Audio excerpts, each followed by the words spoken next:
இன்னும் ஒரு இனிய காலை பொழுதில் தீதும் நன்றும் நிகழ்ச்சியில் உங்களை சந்திப்பதில் மிக்க மகிழ்ச்சி அடைகிறேன். புத்தகம் படிக்கணும்னு எல்லாரும் சொல்லுவாங்க. ஆனால் பேட்ரிக் கிங் என்கிற ஆசிரியர் அவர் எழுதிய ரீட் பீப்புள் லைக் ஏ புக் என்கிற ஒரு புத்தகத்தில் மனிதனையே ஒரு புத்தகத்தைப் போல படிக்க வேண்டும் என்று சொல்கிறார். என்னை மிகவும் இன்ஸ்பயர் செய்த ஒரு புத்தகம் அந்த புத்தகம் என்று சொல்லலாம்.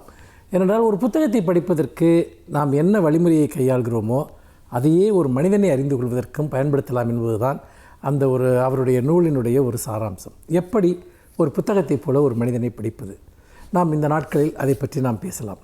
அதில் மிக முக்கியமாக அவர் சொல்லக்கூடிய விஷயம் என்னவென்று கேட்டால், ஒரு புத்தகத்தை நாம் படிக்கிற போது பின்பற்றுகிற அதே முறை. நீங்கள் பக்கமாக ஒரு புத்தகத்தை நீங்கள் பிரித்து படிக்கிறீர்கள். மனிதனுக்குள்ளும் பல்வேறு விதமான பக்கங்கள் இருக்கின்றன. ஒரு புத்தகத்தை அதனுடைய உணர்ச்சி நிலையிலிருந்து புரிந்து கொள்கிறீர்கள். இன்னொரு புறம் அதனுடைய அறிவு நிலையிலிருந்து புரிந்து கொள்கிறீர்கள். இன்னொரு புறம் அதனுடைய சொற்களால் புரிந்து கொள்கிறீர்கள். இன்னொரு புறம் அதில் இருக்கக்கூடிய வெளிப்படையான பொருள்கள், இன்னொரு புறம் மறைமுகமான பொருள்கள். இப்படியாக பல்வேறு விதமான ஒரு அளவீடுகளை கொண்டு ஒரு புத்தகத்தை நீங்கள் புரிந்து கொள்வது போலவே ஒரு மனிதனையும் பல்வேறு விதமான தரவுகளை வைத்து நீங்கள் புரிந்து கொள்ளலாம். அதற்கான பல்வேறு விதமான வழிமுறைகளை அதில் சொல்கிறார்.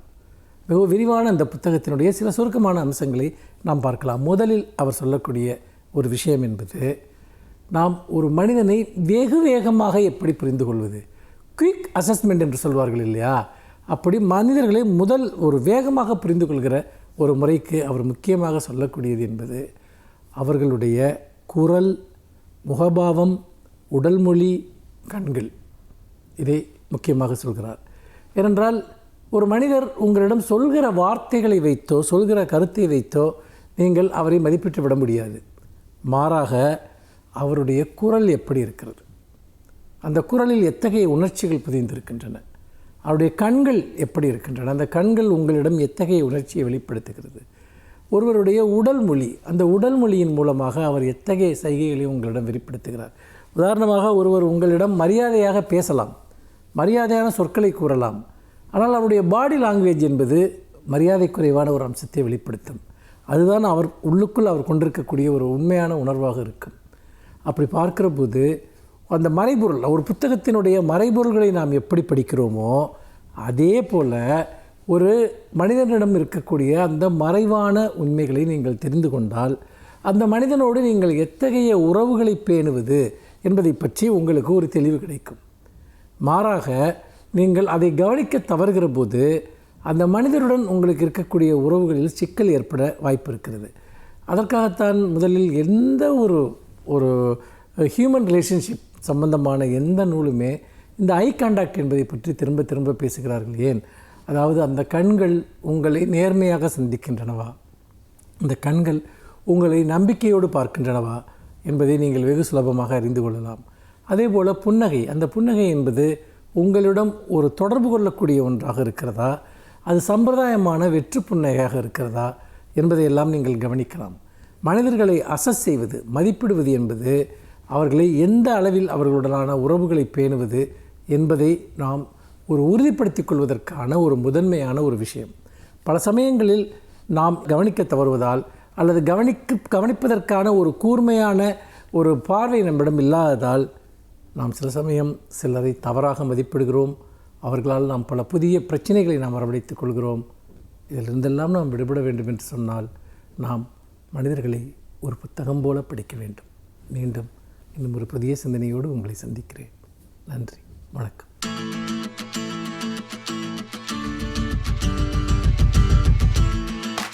அனைவருக்கும் என் அன்பு வணக்கம்.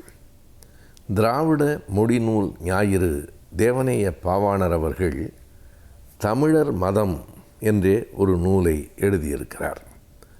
இந்த மதம் என்கிற சொல் தமிழ் சொல்லா அல்லது சமஸ்கிருதத்திலிருந்து வந்த சொல்லா என்பது நெடுநாட்களாக இருக்கிற விவாதம். மிக பலர் அதனை சமஸ்கிருத சொல் என்று தான் சொல்லுவார்கள். அதாவது ஆறு, நெறி, வழி, சமயம் போன்ற சொற்களெல்லாம் தமிழ் சொற்கள். ஆனால் இதே பொருளை தருகிற ஆறு என்றாலும் வழிதான், அது ஒரு நெறி.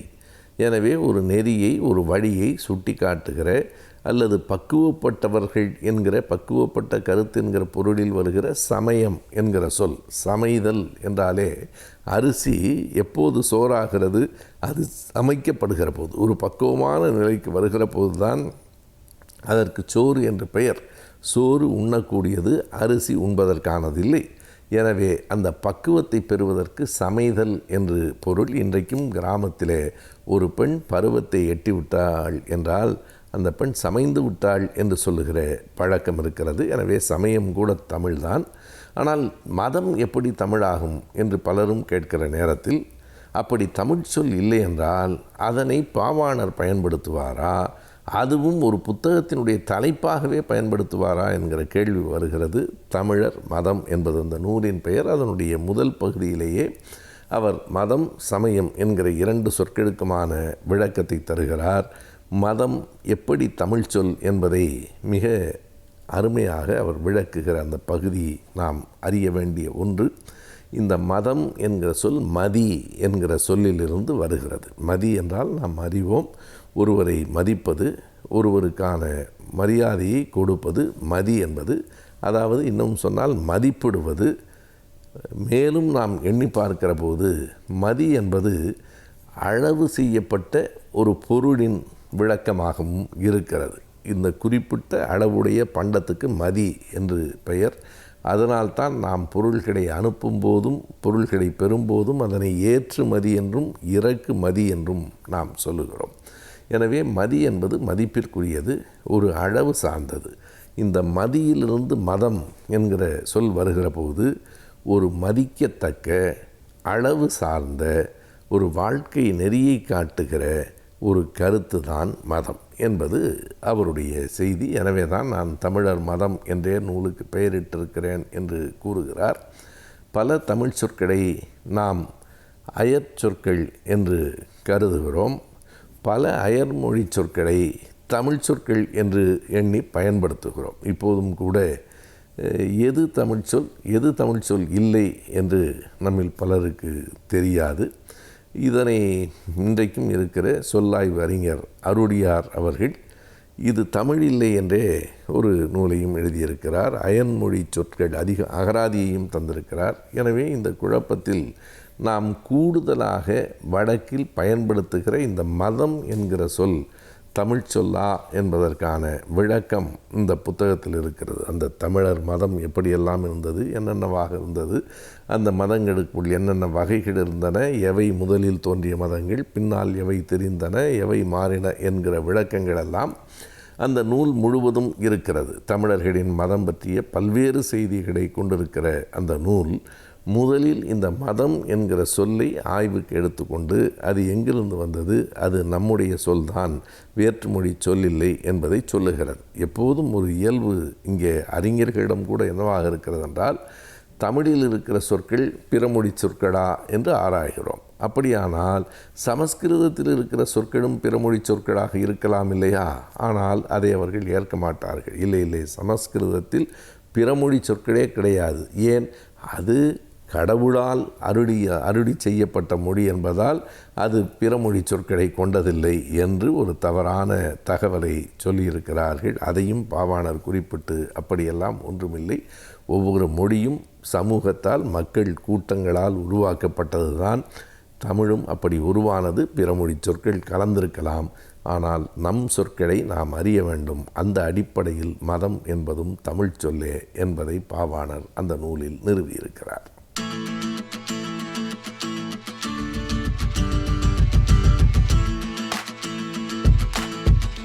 வணக்கம் நண்பர்களே.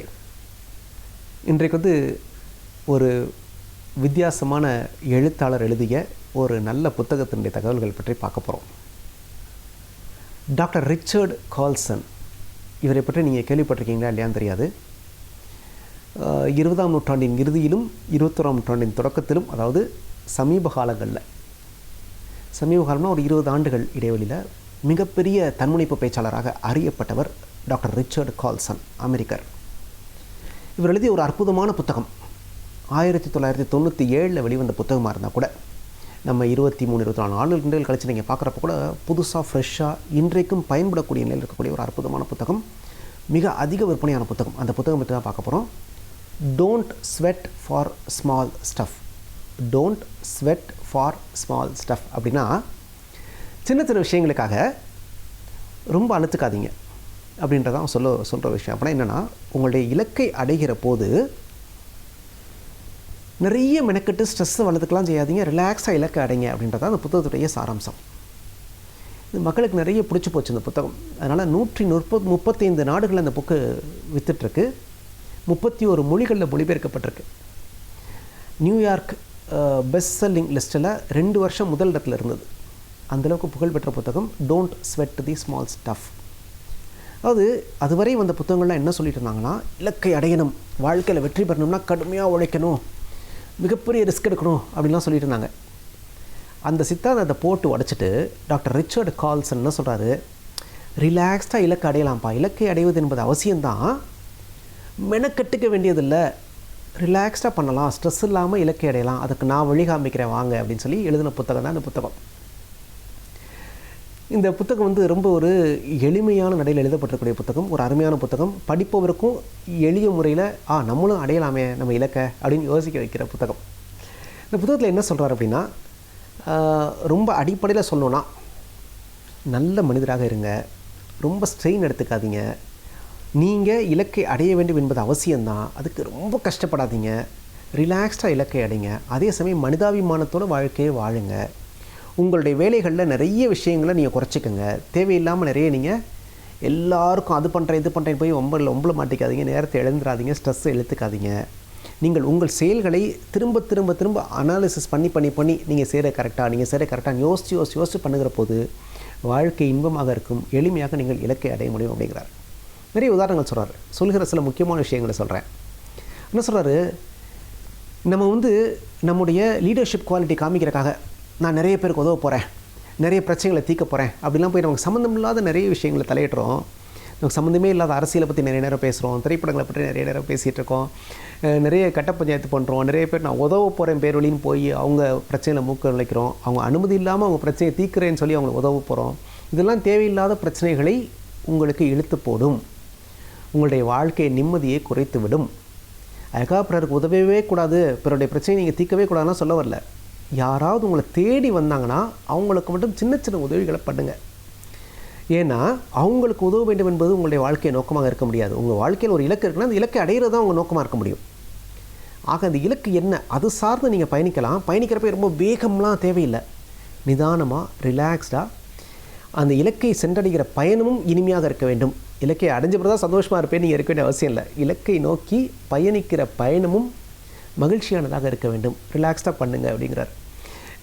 யாராவது வந்தாங்கன்னா சின்ன சின்ன உதவிகள் பண்ணுங்கள், அன்பாக காது கொடுத்து கேளுங்க, 4 பேர் பேசுனாங்கன்னா காது கொடுத்து கேளுங்க, அவங்களுக்கு முடிஞ்சால் சின்ன சின்ன உதவிகள் பண்ணுங்கள், அவங்க கேட்டாங்கன்னா பண்ணுங்கள், மனிதாபிமானத்தோடு இருங்க, ஒரு கைண்டாக இருங்க, அதாவது ரூல்ஸ் பேசாமல் ஒரு அன்போடு இருங்க, உங்களை சுற்றி இருக்க மனிதர்களை நேசிக்க கற்றுக்கொள்ளுங்கள். அதெல்லாம் வந்து உங்களுக்கு வந்து ஸ்ட்ரெஸ்ஸை குறைக்கும், ஒரு நல்ல மனிதராக இந்த உலகத்திற்கு உங்களை எடுத்துக்காட்டும். அதெல்லாம் உங்களை இலக்கு நோக்கி அழைத்து செல்வதற்கான நிறைய பலங்களை கொடுக்கும், பலன்களையும் பலத்தையும் கொடுக்கும்ன்றார். அந்தளவுக்கு ஒரு அற்புதமான விஷயமாக வாழ்க்கையை அனுபவித்து அந்தந்த நிமிஷங்களில் ரசித்து வாழுங்கள். அப்படி வாழ்ந்தீர்களே ஆனால் வாழ்க்கை இன்பமயமாக இருக்கும் அப்படின்றார். அவர் என்ன சொல்கிறாரு, காரில் போகிறது மாதிரி தான் வாழ்க்கை.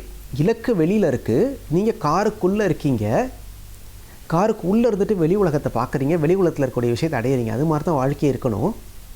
ஆனால் நம்ம என்ன பண்ணுறோம், தலைகீழாக பண்ணிகிட்ருக்கோன்றார். உதாரணத்துக்கு நம்ம படிக்கிறப்பயே நமக்கு என்ன தேவை, நமக்கு என்ன தெரியும், இல்லை நமக்கு என்ன பிடிக்கும் பார்த்து படிக்கிறது இல்லை. எந்த படிப்புக்கு நீங்கள் டிமாண்ட் அதிகம் அதை படிக்கலாமே அப்படின்னு சொல்லி அந்த வெளி உலகத்துக்கு ஏற்ற மாதிரி உங்களை மாற்றிக்க பார்க்குறீங்க. இங்கே தான் பிரச்சனை வருது. உங்களுக்கு என்ன பிடிக்குமோ அதை படிங்க. வேலைன்னு போகிறப்ப எந்த துறையில் இன்றைக்கி வேலை வாய்ப்பு அதிகமாக இருக்குது அப்படின்னு பார்த்து அந்த துறை சார்ந்து ஓடுறீங்க, தேவையில்லை. உங்களுக்கு என்ன வேலை செய்ய பிடிக்குமோ அந்த வேலையை பாருங்கள். கார் வாங்குறப்ப என்ன கார் இன்றைக்கி டாப்பில் இருக்குது அதை நான் வாங்க போகிறேன் அப்படின்றீங்க, தேவையில்லை. உங்களுக்கு என்ன கார் பிடிக்கும், உங்களுக்கு தேவை என்ன, காரில் போகணுமா, எவ்வளோ வேகத்தில் போகணும், அதுக்கான சின்ன கார் இருந்தால் கூட போகிறோம், அதை வாங்கிக்கோங்க. ஆக உலகத்தில் என்ன நடக்குது, இது என்ன பெருசு, அதை நான் வாங்குவேன், இதை நான் வாங்குவேன் வெளியிலேருந்து யோசிக்காதீங்க. உங்கள் உள்ளேருந்து யோசிங்க, உங்களுக்கு என்ன தேவை, இது போருமே, நம்முடைய தேவை, நம்முடைய நோக்கம், நம்முடைய இலக்கை அடைய இது இருந்தால் நல்லா இருக்குமே, இப்படி யோசிச்சிங்கன்னா நிம்மதியாக இருப்பீங்க. இழுத்து போட்டுட்டு மன அழுத்தங்களையும் ஸ்ட்ரெஸ்ஸு சொல்கிறோம்ல, மன அழுத்தம், ரத்த அழுத்தம் எல்லாம் எல்லாத்தையுமே நீங்கள் உருவாக்கிட்டு கஷ்டப்பட மாட்டீங்க. வாழ்க்கையை அமைதியாக இன்பமயமாக வாழ முடியும் அப்படின்றாங்க. இன்னொன்று, நிறைய பேர்ட்ட பர்ஃபெக்ஷன் எதிர்பார்க்காதீங்க. மக்கள், நம்மளை சுற்றியுள்ள மக்கள் பெர்ஃபெக்டாக இருக்க தான் மாட்டுறாங்க. அதனால் அதை அக்செப்ட் பண்ணிக்க கற்றுக்கங்க. மனிதர்களை ஏற்றுக்கொள்ள கற்றுக்கொள்ளுங்கள். தேவையில்லாமல் நடு ரோட்டில் சண்டை போடாதீங்க, ஆர்கியூ பண்ணாதீங்க. ஒய்ஃபாக இருக்கலாம், பிள்ளைங்களாக இருக்கலாம், நண்பர்களாக இருக்கலாம். ஆர்கியூ பண்ணுறதுல அர்த்தமே இல்லை. சின்ன விஷயத்துக்கு விட்டு கொடுத்து போயிடுங்க. வேணுமா, ரைட், ஓகே பண்ணிப்பா, உனக்கு பிடிக்குதா பண்ணிக்கப்பா. இதில் நான் போய் நின்றுலாம் சண்டை போட வேண்டிய அவசியம்லாம் இல்லை. இப்போ ரோட்டில் போகிறீங்க, ஒருத்தன் மோதிட்டான், சரிப்பா அடிபட்டுச்சாப்பா, பார்த்து போப்பா, போயிட்டே இருங்க. ஏன் வண்டியில் எப்படி மோதினா, நான் கரெக்டாக தான் வந்தேன், நீ தெரியாமல் வந்தேன்னு சண்டை போட்டுருந்தீங்கன்னா என்ன ஆகும்? அன்றைக்கி பொழப்பு கெடும். அது தேவையில்லைங்கிறார். விட்டு கொடுத்து போங்க. நான் அன்றைக்கி ஒருத்தர் வீட்டுக்கு போய் பார்த்தேன். பேஸ்ட்டு பின்னாடி இருந்து அவர் பிதுக்கிறாரு, பையன் நடுவில் பிதுக்கிறான், சண்டை வருது. பேஸ்ட் எப்படி தான் பிதுக்கணுன்றார். எப்படி பிதுக்கினா என்ன, பேஸ்ட்டு தானே, விட்டு கொடுத்து போங்க. சின்ன சின்ன விஷயங்களை விட்டு கொடுத்து போங்க. அதான் சொல்கிறார், don't sweat for small stuff. சின்ன சின்ன விஷயங்களுக்கு சண்டை போடாதீங்க, சின்ன சின்ன விஷயங்களுக்கு வியர்வை சிந்தாதீர்கள். நீங்கள் பெரிய இலக்கிற்காக பிறந்தவர், பெரிய போர்க்களத்தில் போரிடுவதற்காக நீங்கள் பிறந்தவர். அப்படிங்கிறப்ப சின்ன சின்ன சண்டைகளில் உங்களை தொலைத்து விடாதீர்கள்ன்றார். ரொம்ப அருமையான வாசகங்க, எழுதி வச்சுங்க. சின்ன சின்ன சண்டைகளில் உங்களை தொலைத்து விடாதீர்கள், நீங்கள் பெரிய போர்க்களங்களுக்காக பிறந்தவர். அது ரொம்ப முக்கியம். அங்கே சண்டையிடக்கூடிய போர்க்களம் உங்களுக்கு தகுதி இல்லாதாக இருந்துச்சுன்னா விட்டுட்டு போயிடுங்க. சின்ன சின்ன சண்டையெல்லாம் போட்டு இந்த வீட்டில் நம்ம டாய்லெட்டில் ரெஸ்ட் ரூமில் தண்ணி வைக்கல வாளியில் அப்படின்னு தினம் சண்டை நடக்கிற வீடெல்லாம் இருக்குது. அதெல்லாம் தேவையில்லை. வைக்கல அவ்வளோதான், ஓகே ஃபைன். அப்புறம் என்ன, அடுத்து என்ன? இதில் போய் நம்ம சண்டை போட்டுறக்கூடாது. நான் யார் தெரியுமா அப்படின்னு. செக்ரட்டரி நோட் எடுத்துகிட்டு வரல அப்படின்னு சொல்லி நான் திட்டிடக்கூடாது. நோட் எடுத்துகிட்டு வரலையாமா, நாளைக்கு நோட் எடுத்துகிட்டு வா, முடிஞ்சு போச்சு. நிறைய விஷயங்களை நீங்கள் அனாலிசிஸ் பண்ணி ரொம்ப பெர்ஃபெக்ஷன் எதிர்பார்க்காமல் போனீங்கன்னா வாழ்க்கை இனிமையாக இருக்கும் அப்படிங்கிறார். அதனால் போகிற போக்கில் வாழ்க்கையை ஏற்றுக்கங்க. ரொம்ப மெனக்கடாதீங்க, கஷ்டப்படாதீங்க, உங்களையும் கஷ்டப்படுத்திக்காதீங்க. சுற்றியுள்ள மனிதர்களை சந்தோஷமாக வைத்துக்கொள்ளுங்கள். அப்படி செய்கிற போது நீங்கள் இலக்கை அடைவதில் வலியே தெரியாது, அழகாக அடைஞ்சிடலாம், கஷ்டமே கிடையாது அப்படின்றார். வாழ்க்கை எவ்வளோ எளிமையாகவும் வாழ முடியுமா அப்படின்றத நீங்கள் இந்த புத்தகத்தை படித்து முடிச்சோன்னு உங்களுக்கு உணர்வீங்க. அவ்வளோ நல்ல கருத்துக்களை நிறைய சொல்லியிருக்காரு. சண்டை போடாதீங்க, அடுத்தவங்களுடைய பிரச்சனை தலையிடாதீங்க. அடிக்கடி நீங்கள் உங்களை கேட்டுக்கொள்ள வேண்டிய கேள்வி என்னென்னா, நான் சரியான வேலையை செய்து கொண்டிருக்கிறேனா, இல்லை நான் செய்கிற இந்த வேலை என்னை இலக்கு நோக்கி பயணிக்க வைக்குமா, என்னுடைய இலக்கை அடைய உதவுமா? இந்த கேள்வி மட்டும் அடிக்கடி கேட்டுக்குங்க. ஏன்னா ஒரு நாளில் பாதி நேரம் நம் இலக்கிற்கு சம்மந்தம் இல்லாத வேலையை செஞ்சிட்ருக்கோமா. யாரோ ஒருத்தருக்கு உதவுறது, யாரோ ஒருத்தருக்காக ஆர்கியூ பண்ணுறது, பற்றியோ பேசுகிறது, சம்மந்தமே இல்லாமல் எங்கேயோ போய் நின்றுட்டுருக்குது. இதெல்லாம் நிறைய நடக்குதான் எல்லா மனிதர்கள் வாழ்க்கையிலையும்.